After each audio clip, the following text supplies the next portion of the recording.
Okay, I'm running off of 2 hours of sleep and have the patience of Hitler or something. I don't know.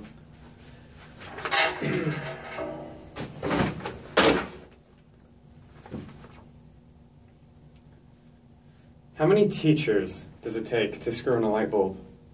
No? Alright, how many depressed people does it take to screw in a light bulb? Doesn't matter, it's always dark, isn't it? When you wake up, got a dead arm, can't control it, can't make it do anything. Imagine that throughout your entire body, your mind, your whole life. Remember when I was off school? Remember all the jokes? What options are you choosing? Getting out of bed, staying awake, coming to class. Only that was when I was so low. Getting out of bed wasn't an option for me. Even on Facebook. Changed my status to still skiving. It's funny, isn't it? Only, that just makes it a little harder.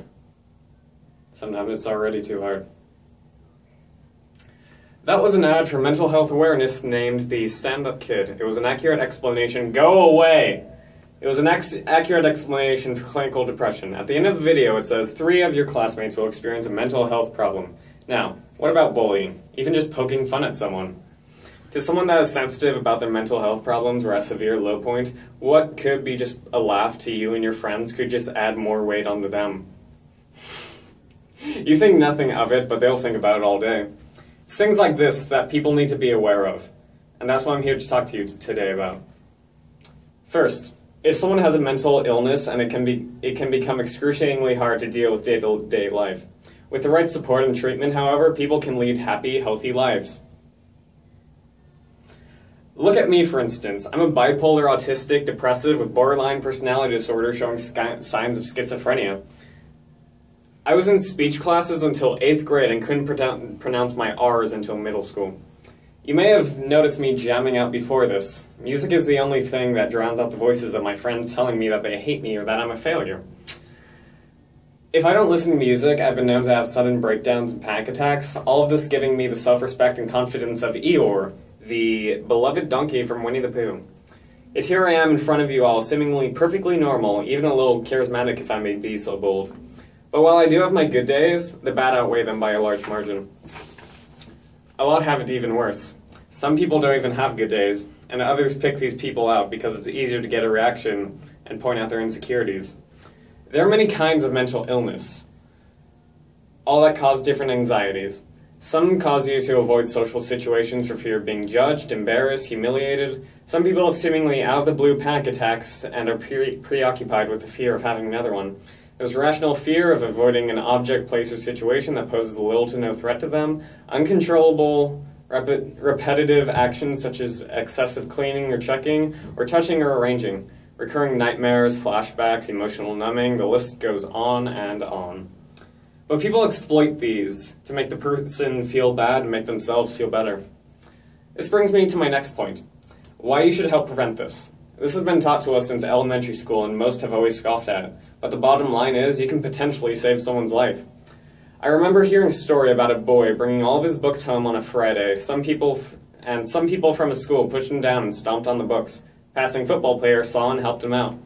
Gave him words of encouragement and carried his books for him. 3 years down the road, the boy is class president and valedictorian giving a speech at graduation. Talking about his freshman year, how he planned on killing himself and how he cleaned out his locker to save his parents the grief of having to. If it had not been for a certain football player, he would have gone through with it. If you could save someone's life, why wouldn't you? They could become your best friend, your lover, hell, even that member you've been looking for forever for your band. But you shouldn't need a reason to take a few minutes out of your day for someone. It's just the right thing to do. Now, sometimes you may think that you're helping someone when you're doing the exact opposite.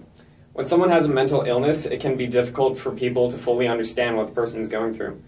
If you make a presumption about someone with mental illness and how it affects them, you're labeling them, and we call this a stigma. You'll start to treat them differently, and then it becomes just straight-up discrimination. The worst part is, a lot of people don't even realize they're doing this, and they're all high and mighty and proud, thinking they're helping. It can even come from home and from friends. God damn it. Stigma limits someone with a mental illness. People with mental illnesses have the highest want-to-work rate of any disability group, but the lowest in-work rate. You can help them become happy, functioning members of society, but cuddling them won't help. As much as you think you're helping them, you're just giving them a complex. Someone with a mental health problem, needs to move at their own pace. You shouldn't push them to try and improve. You shouldn't try to toughen them up either. From my experience, that only makes things worse. So what can you do? Try not to dwell so much on what it's like to have a mental illness. Treat them how you would any other person, hopefully kindly. Make it apparent that they're not broken or flawed. They're the same as they've always been. They just have a mental illness that can get better with treatment, and urge them to seek it. Express how willing you are to help and that they can confide in you if they want to. Just don't make it weird, especially if you just met them. Help them get help. This can be as simple as driving them to appointments or being their... I'm sorry.